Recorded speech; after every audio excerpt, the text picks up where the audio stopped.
올해부터 젊은이 교회에서 사역하고 있는 임형재 목사입니다. 제가 지나온 목사로서의 교회들, 목사로서 섬겼던 교회들 잠깐 소개하며 저를 소개하고자 합니다. 제가 2016년도에 목사 안수를 받고 그리고 강동구 상일동이라는 곳에 이제 교회를 개척하게 되었습니다. 그래서 제가 처음 개척해서 예배했던 그런 예배의 공간이고요. 저 옆에 보시면 이제 도서관을 꾸며서 이제 학생들 좀 대상으로 사역하고 싶어서 도서관 꾸몄는데 정말 몇몇 친구들이 왔었습니다. 와서는 핸드폰만 하고 갔던 그런 기억이 납니다. 저 공간에서 2년 동안 이제 개척해서 사역하다가 하나님께서 은혜를 주셔서 한번 교회를 이전하게 됩니다. 그래서 바로 이 공간인데요. 상일 여중고 앞에 있는 건물 2층에 햇볕이 잘 들어오는 곳에 이렇게 교회를 인테리어해서 교회를 세워서 2년 동안 또 예배했습니다. 그렇게 예배하다가 이제 계산중앙교회 인천에 있는 교회의 교육 목사로 가게 되었고 그곳에서 교육부 총괄과 또 청년부 담당해서 사역을 했습니다. 사역하면서 하나님께서 계속해서 저에게 청년들을 향한 마음을 주셨고 그래서 청년들하고만 집중해서 사역하고 싶은데 바로 그때에 우리 교회에서 청년 사역자 뽑는 공고를 보게 되어 지원해서 이렇게 와서 함께 예배하고 있습니다. 우리 성도님들 정말 감사드리고 또 이 귀한 예배에 강단을 허락하신 담임 목사님과 또 모든 성도님들께 다시 한번 인사드리며 하나님 주신 마음 함께 나누겠습니다. 우리가 함께 읽은 마가복음은 다른 복음서들과는 달리 빠르게 속도가 진행됩니다. 1장 1절에 하나님의 아들 예수 그리스도의 복음의 시작이라 이렇게 선포하듯이 예수 그리스도의 복음의 시작이 선포된 뒤에 예수님의 공생의 사역이 바로 시작됩니다.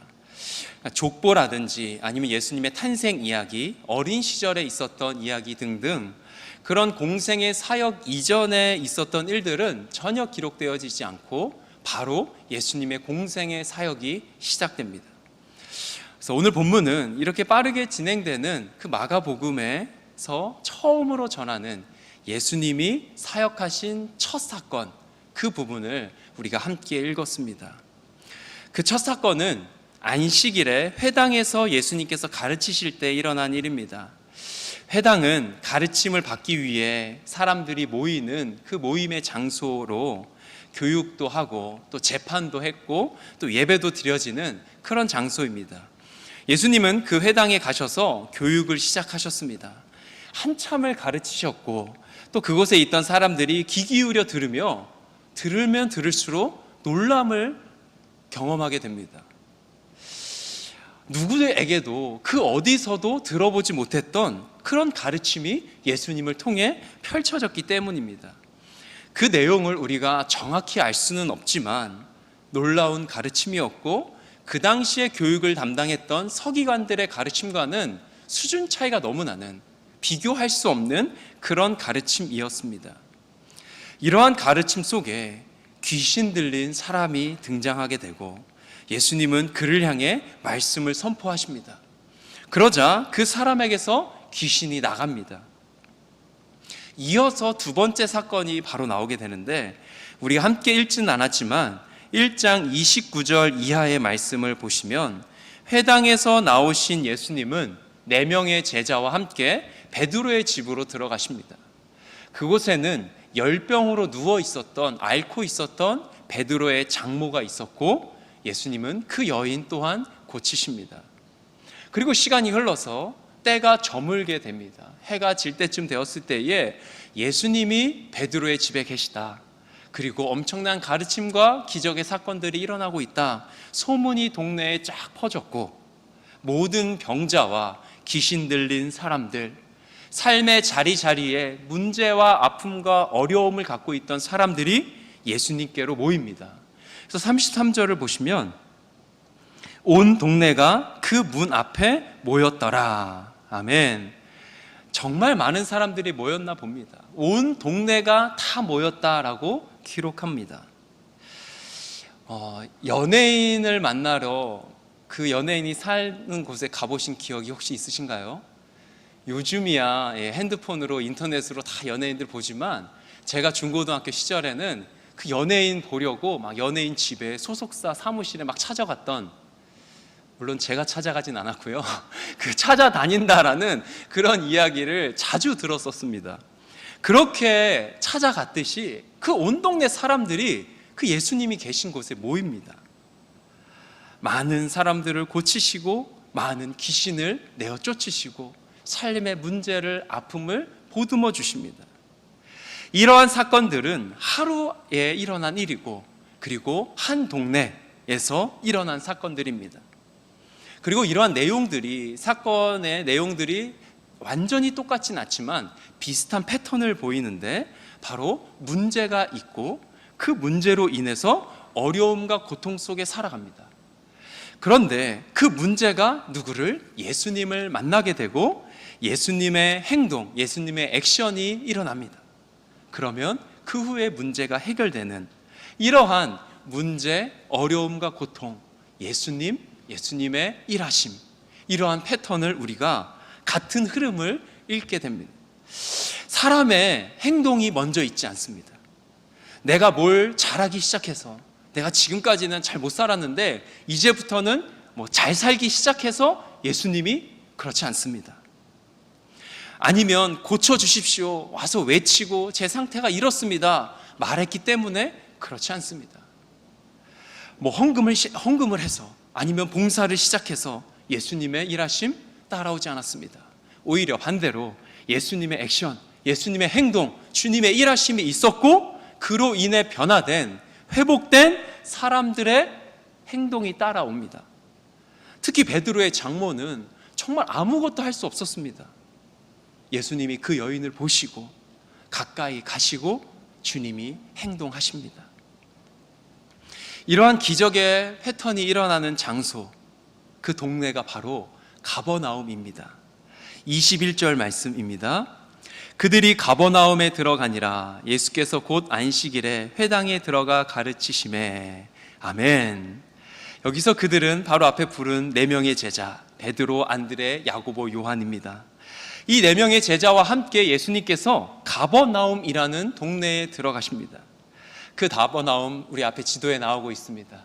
요단강이 가운데 이렇게 쭉 흐르는 그 예루살렘의 이스라엘 땅에 그 위쪽에, 요단강 위쪽에 보시면 갈릴리 호수, 갈릴리 바다라고 말하는 그 호수가 있고, 거기 그 호수의 11시 방향쯤 가버나움, 갈릴리 그 지역의 가버나움이라는 동네 보실 수 있습니다. 예수님 사역의 첫 사역지이고 사역의 전초기지, 베이스 캠프가 바로 가버나움입니다. 가버나움이라는 이름은, 그 뜻은 이제 히브리어에서 왔는데, 가버는 카파르라는 단어로 마을, 성벽으로 보호된 것, 이런 의미를 가지고 있는, 그러니까 성벽으로 보호된 마을, 이런 의미를 가지고 있는 뜻이고, 나움은 나훔이라는 히브리어로 위로하는 이라는 뜻을 갖고 있습니다. 즉 카파르라는, 가버라는 단어와 나움이라는 단어가 합쳐진 단어가 바로 가버나움이고, 그 가버나움, 위로의 마을입니다. 이러한 위로의 마을에 어떤 사람들이 살고 있었나요? 위로가 필요한 자들이 살고 있었습니다. 회당에 가서 교육을 받으면, 좀 선생님들의 이야기를 들으면 이 귀신이 사라지지 않을까? 그러한 기대를 갖고 살아온 사람. 열병으로 아무것도 할 수 없고 누워만 있어야 했던 그 여인. 위로의 마을, 온 동네 사람들이 예수님께 몰려온, 문제가 없는 사람이 없는, 각종 병에 들린, 귀신 들린, 삶의 자리자리에 아픔과 어려움, 문제를 갖고 있는 사람들이 위로의 마을에 살고 있습니다. 이 사람들에게 위로는 무엇일까요? 위로의 마을에 살고 있는데 진짜 위로를 받으며 그 위로 가운데 거하며 살고 있었을까요? 다음 세대, 특별히 청년들을 향해 이렇게 사랑하는 마음, 또 그들을 향한 이런 열정을 품고 계시는 장년 세대 분들과 이렇게 대화하다 보면 이런 말씀을 종종 하십니다. 요즘 청년들의 삶이 참 쉽지 않죠. 우리 때는 취업도 잘 되고 조금 노력하면 기회도 많았는데 요즘은 대기업도 채용을 잘 안 하고 채용한다 그래도 신입사원 뽑는다고 해놓고 경력자들 뽑고, 이러니 대학 졸업하고 아니면 이제 20살로 막 사회생활 시작하면서 취업 준비해서 도전하는 청년들이 잘 취업도 안 되고, 또 취업하면은 그 연봉도 너무 적고, 그래서 힘들고 어려운 그런 청년의 때를 지내고 있다, 이런 이야기 하시는 것을 제가 듣게 됩니다. 위로가 필요하다. 맞습니다. 정말 위로가 필요합니다. 청년이란 이름으로 쉽지 않은 그러한 시대를 살아가고 있습니다. 하지만 청년들만 그렇겠습니까? 길어지는 코로나 상황 속에 우리가 기도의 자리마다 이것이 멈추기를 기도하지만 계속해서 이어지는 전염병, 이러한 상황 속에 살아가면서 우리 성도님들 이런저런 어려움과 아픔 있지 않으십니까? 우리의 이웃들 어려움 속에 지내고 있습니다. 서로 위로가 필요하고 격려가 반드시 필요합니다. 그런데 오늘 본문을 보니 분명한 사실은 위로는 위로부터 임한다는 것입니다. 사람이 줄 수 없습니다. 아무리 위로의 마을에 살아도, 위로의 마을에서 태어나서 평생 위로의 마을에 살았어도 위로를 받을 수 없습니다. 많은 문제 가운데 살아가는 수많은 사람들, 서로가 서로에게 참된 위로를 줄 수 없고 위로를 받을 수도 없습니다. 문제는 해결되지 않고 삶의 자리의 어려움은 끝나지 않은 채 갖게 되는 질문들은 그대로 질문으로 남아 삶의 자리에 그대로 존재합니다. 성경은, 하나님께서는 계속해서 바로 이 문제를 제기하십니다. 너의 삶의 위로는, 그 문제의 해결은 오직 한 방법밖에 없다. 길이요 진리요 생명 되신 예수 그리스도, 그분 안에 거해야, 그분의 말씀이 임해야, 그분을 만나야, 그분과의 관계 속에 살아가야 해결될 수 있다. 예수님의 터치가 일어날 때 참 위로와 참 회복을 받는다고 주님 계속해서 말씀하십니다. 예수님께서 이 첫 사역의 장소를 위로의 마을을 택하셨습니다. 왜 위로의 마을에서 시작하셨을까요? 내가 바로 이 위로를 전하는 자다. 너희가 원하는 그 위로, 바로 내가 너희에게 선포하기 위해서 이 땅에 왔다. 위로의 실제가 무엇인지 나를 통해 깨달으라. 주님 우리에게 말씀하시는 것 같습니다. 가버나움, 위로의 마을에서 그것을 주님 보여주시지 않았나 생각합니다. 이제 조금 더 본문의 상황으로 들어가 보겠습니다. 예수님의 놀라운 가르침이 있을 때 더러운 귀신 들린 사람이 소리를 지릅니다. 귀신이 들렸다라는 것은 어떤 상황입니까? 그의 인생이, 그 인생의 주인이 귀신이라는 뜻입니다. 내가 하고 싶은 대로 움직일 수 없습니다. 나에게 자유는 없습니다. 그러니까 귀신이 끌려가는 대로, 이리 끌려가면 이리로, 저리 끌려가면 저리로 끌려가는, 그렇게 질질 끌려다닐 뿐입니다. 이러한 사람에게 예수님의 말씀이 선포됩니다. 25절, 26절 말씀입니다. 예수께서 꾸짖어 이르시되 잠잠하고 그 사람에게서 나오라 하시니 더러운 귀신이 그 사람에게 경련을 일으키고 큰 소리를 지르며 나오는지라. 아멘. 하나님의 말씀, 예수님의 말씀이 선포되었고 더러운 귀신은 그 사람에게 경련을 일으키며 큰 소리를 지르며 나왔습니다.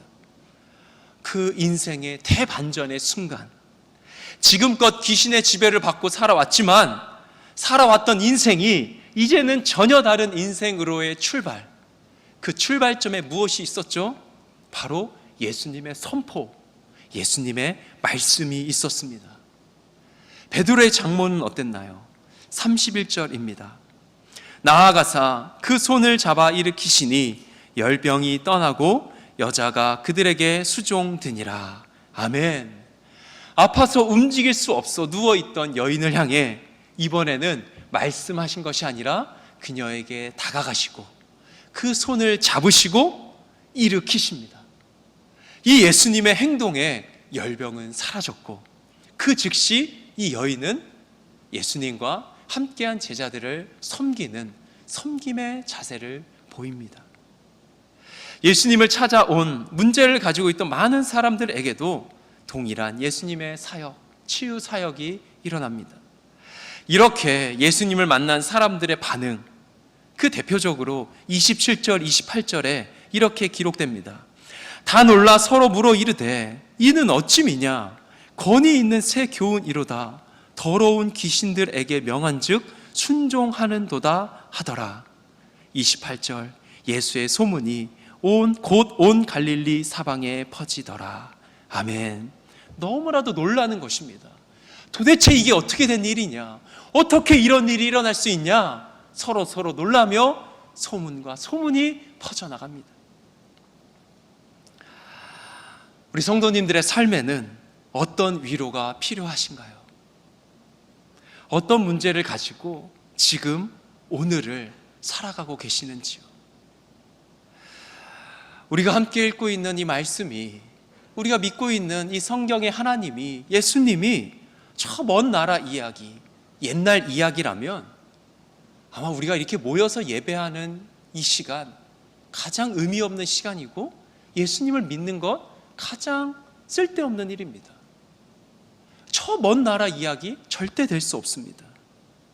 코로나 시대에 최대한 모임을 줄이라 하는데 우리가 왜 모여서 예배합니까? 예수님의 말씀은, 예수님의 사역은, 예수님의 실제는 바로 지금 여기서 우리 각자의 삶에서 일어나고 있기 때문입니다. 우리가 예수님이 사셨던 그 시대에 살고 있다면, 그러면 연예인 집 찾아서 와 따라다니듯이 예수님 계신 곳으로 우리 가야 합니다. 위로의 마을 가버나움에 우리 다 몰려가야 합니다. 몰려가기 위해서, 예수님이 그 음성 가까이서 듣기 위해서 아마 새벽부터, 어쩌면 그 전날 밤새면서 그 예수님 계신 곳에 있어야 합니다. 어디에 앉으면 예수님이 안수해 주실까? 어디에 앉으면, 어디에 서 있어야 예수님의 음성이 더 잘 들릴까? 그러면서 계속해서 가까이 그분께로 가야 예수님의 음성도 귀로 들을 수 있고 예수님의 터치도 받을 수 있습니다. 하지만 오늘을 살아가는 이 시대는 성령의 시대입니다. 지금 성령님이 어디에 계시죠? 성령님, 우리 각자 각 사람에게 임하여 계십니다. 공간에 갇혀 있지 않으십니다. 물론 이 공간 가운데, 예배의 장소 가운데, 또 온라인으로 예배하시는 그곳 가운데 주님의 임재가 반드시 있습니다. 하지만 주님 이곳에 계시지만 우리 각자의 개인의 마음 가운데 임하여 계십니다. 고린도후서 13장 5절 말씀, 새번역 성경으로 제가 읽겠습니다. 여러분은 자기가 믿음 안에 있는지를 스스로 시험해 보고 스스로 검증해 보십시오.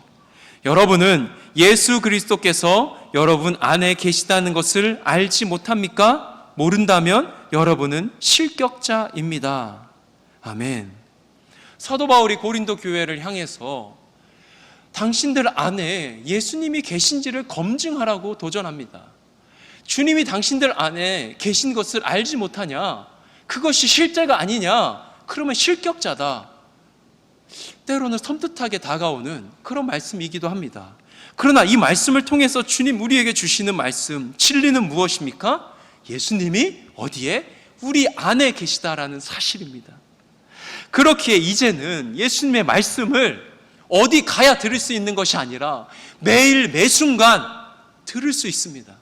예수님의 터치가 어느 한때만 일어나는 것이 아니라 삶의 자리자리에 언제나 항상 주님의 터치 속에 살아갈 수 있습니다. 만약 우리가 이 마가복음 1장 가버나움 위로의 마을에 가서 베드로를 만날 수 있다면, 아니면 나중에 저희가 다 천국에서 베드로를 만난다면 이런 질문 하지 않을까요? 어떤 질문이냐면, 베드로, 당신 정말 좋았겠습니다. 예수님과 함께 그 공생의 사역을 함께 지냈으니 얼마나 좋았나요? 지금 당신 집에 들어가셨고 또 기적을 행하셨잖아요. 야, 그 기적 행하실 때, 당신의 장모의 손을 잡고 일으키실 때, 그 변화의 순간, 그 회복의 순간, 위로가 임할 때 그곳에 있었으니 진짜 좋았죠. 위로의 마을에서 참 위로자를 만나 그분의 음성도 듣고 그분이 행하시는 기적도 경험하고 참 위로를 받아 얼마나 좋았나요? 이런 질문 해야 하지 않을까요? 아니라면 제가 대표로 한번 해보겠습니다. 그러면 베드로가 뭐라고 대답할까 생각해 봤습니다. 이렇게 대답할 것 같습니다. 그 순간 잊을 수 없죠. 정말 엄청났습니다. 놀라운 가르침 맞아요. 제가 그물을 버려두고 예수님 따르기로 결정하고 예수님 따랐던 그 삶, 야, 그물 버려두길 정말 잘했다, 그런 확신이 드는 그런 순간들이었어요. 맞아요. 하지만 그러나 당신은 그 예수님이 당신 안에 있지 않았나요? 예수님을 만나러 가야 음성을 들을 수 있는 것이 아니라 당신 안에서 계속해서 말씀하시고 위로하시고 문제와 어려움 앞에 힘과 능력과 회복을 주님께서 주시지 않았나요? 나는 당신이 훨씬 부럽습니다. 가버나움이라는 한정된 위로의 마을이 이제는 우리가 가는 곳마다 위로의 마을이 됩니다. 예수님이 그 위로의 마을의 촌장으로 항상 함께 하십니다. 내 마음이, 우리의 마음이 위로의 마을입니다. 제가 목사 안수 받기 2년 전에 결혼을 했습니다. 결혼을 하고 가정을 이루고 살아가다 보니 정말 다양한 문제와 어려움들을 만납니다. 이 자리에 결혼 안 한 우리 청년들 있는 걸로 아는데 오해하면 안 됩니다. 결혼하면 정말 행복하고 기쁘고 즐거운 일이 엄청 많이 일어나지만 그 가운데 이제 다양한 어려움과 문제도 있다라는 것을 이렇게 잘 들어야 합니다. 결혼해야 합니다. 네. 이렇게 혼자 살 때 만나지 않았던 그런 문제와 어려움들이 다가오더라고요. 그런 문제들 가운데 하나는 질병의 문제였습니다. 2014년도에 결혼 후에 바로 얼마 지나지 않아서, 그리고 그 문제가 해결되었다 했더니 또 이내 계속해서 찾아오는 그런 문제들이 있었습니다. 생각해보면 정말 많은 시간 병원에서 보냈고 정말 다양한 전공의 의사들을 만났습니다. 소아과, 내과, 안과, 치과, 쉽게 저희 가는 그런 병원부터 시작해서 내분비내과, 소아심장학과, 방사선 종양학과, 신경외과, 두경부 암센터, 들어보지도 못했던 그러한 학과들, 그런 진료의 의사들 찾아다니며 위중한 질병을 다루는 그런 한국에 있는 큰 병원들 다니게 되었습니다. 아마 이 자리에서 2014년부터 시작된 그 이야기를 다 나누다 보면 아마 명절을 여기서 아마 보내셔야 되기 때문에 제가 다 나눌 수는 없고요. 이렇게 우리 가정에, 저희 가정에 있는 질병의 문제를 놓고 정말 많은 분들이 기도해 주셨습니다. 지금도 제 핸드폰 메모장에 보면 그때 기도해 주셨던 그 기도 후원자들의 명단이 있습니다. 질병이 생기면은 알려서 기도 부탁드리고, 또 입원하게 되면 입원했다고, 수술하게 되면 수술 시작했다고, 또 회복 중에 있다고, 이제는 건강히 잘 지내고 있다고 그렇게 알리고 기도받고 했습니다. 그리고 병원비에 보태라며 이렇게 후원도 많이 해주셨습니다. 그래서 어제도 이제 명절 앞두고 그때 함께 기도해 주셨던, 함께 마음 모아 주셨던 두 가정에 또 전화 드리며 요즘 이렇게 지내고 있고 또 새로운 사역지에 와서 또 사역을 감당하고 있습니다. 또 그 가정의 기도 제목도 듣고 그런 시간을 요즘도 보내고 있습니다. 그때 정말 힘이 되었고 격려가 되었습니다. 하지만 이런 동역자들의 기도와 격려는 항상 늘 지속될 수는 없습니다. 사람을 통해서 위로받는 건 너무나도 중요하고, 우리 위로의 시대를 살아야 하고, 또 우리 교회 성도님들 삶의 자리자리에서 그 위로를 전하는 그런 삶 살아가야 합니다. 하지만 그 사람으로부터 받는 위로는 한계가 있습니다. 그럼 그 어려웠던 시간들을 저희 가정이 어떻게 보내고, 또 제가 어떻게 이 자리에 있을 수 있었을까요? 그 순간들 중에 정말 가장 힘들었던 그 시간들이 있는데, 그 시간들은 교회를 개척해서 사역했던 그 시간과 겹치게 됩니다. 개척교회 몇 안 되는 성도님들과 함께 예배하고, 전도도 하고, 또 이런저런 프로그램 만들어서 해보기도 하고, 그렇게 행복하게 보냈습니다. 그런데 교회적으로 그렇게 하지만 목회자인, 담임 목사인 제가 할 수 있었던 최선은 새벽에 그 교회에 가는 것이었습니다. 아무도 오지 않는 새벽 예배죠. 텅 빈 예배당입니다. 때로는 맨 앞자리에 가서 앉습니다. 때로는 맨 뒤에 앉기도 합니다. 아무도 오지 않았지만 강단에 서서 말씀을 핍니다. 말씀을 펴고 눈을 감습니다. 그리고 음성을 기다립니다. 그럴 때마다 제 안에 위로의 마을이 세워집니다. 풍성하고 넘치는 평안과 사람의 그 어떤 소리와 격려와 위로와 비교할 수 없는 은혜의 말씀이 저에게 부어집니다. 그 중에 고린도후서 12장 새번역 성경으로 9절입니다. 그러나 주님께서는 내게 이렇게 말씀하셨습니다. 내 은혜가 내게 족하다. 내 능력은 약한 데서 완전하게 된다. 그러므로 그리스도의 능력이 내게 머무르게 하기 위하여 나는 더욱더 기쁜 마음으로 내 약점들을 자랑하려고 합니다. 그러므로 나는 그리스도를 위하여 병약함과 모욕과 궁핍과 박해와 곤란을 겪는 것을 기뻐합니다. 내가 약할 그때에 오히려 내가 강하기 때문입니다. 아멘. 내 은혜가 내게 족하다. 맞지?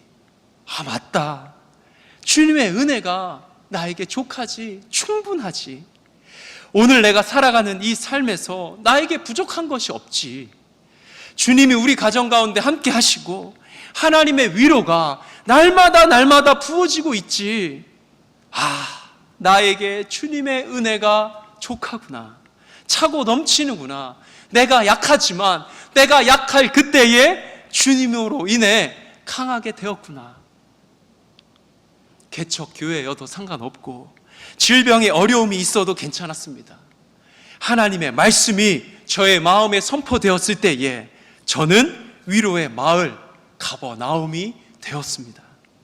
그 누구도 부럽지 않은, 그 누구와 비교할 수 없는 하나님께서 이미 치유하셨고 치료하실 그 하나님을 기대하게 되었습니다. 성도님들, 지금껏 살아오시며 또 앞으로 살아가시면서 어려운 일 만날 거 알고 계시지 않습니까? 우리를 지치게 하는 일, 끊임없이 찾아올 거 알고 계시지 않습니까? 우리의 마음 낙심하게 하는 그런 일 반드시 만나게 될 것입니다. 그 모든 상황이 끝나려면 주님 앞에 서는 수밖에 없습니다. 주님 앞에 설 때에는 늘 평안과 기쁨과 감사만 있겠죠. 하지만 힘들고 어렵고 지치게 하는, 낙심케 하는 그 상황에 하나님의 말씀이 선포됩니다. 하나님의 손이 우리를 잡아 일으키십니다. 하나님께서 함께 하십니다. 그러면 우리의 삶은 전혀 다른 삶이 될 줄 믿습니다. 주변에서 야, 너는 도대체 어떻게 그렇게 살아갈 수 있냐?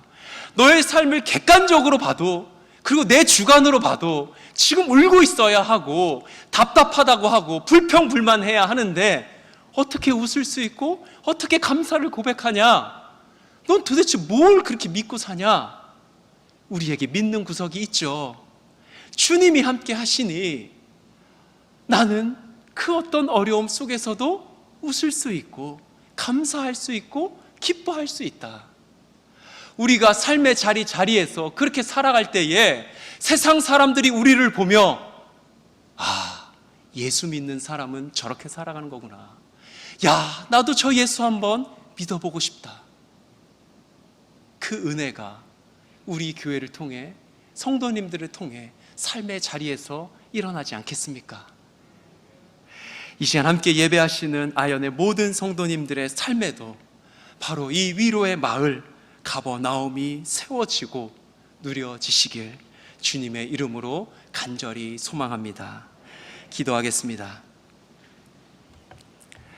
살아계신 하나님, 하나님의 크신 은혜에 감사를 드립니다. 위로의 마을이 이미 우리 마음에 임했음을 고백합니다. 이제는 살아내게 하시고 누릴 수 있는 믿음과 용기를 허락해 주옵소서.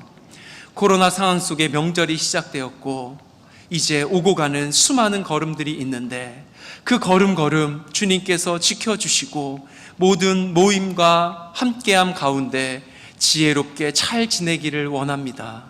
하나님의 은혜를 나눌 수 있는 위로의 마을을 이루고 돌아오는 시간이 될 수 있도록 주님께서 도와주시옵소서.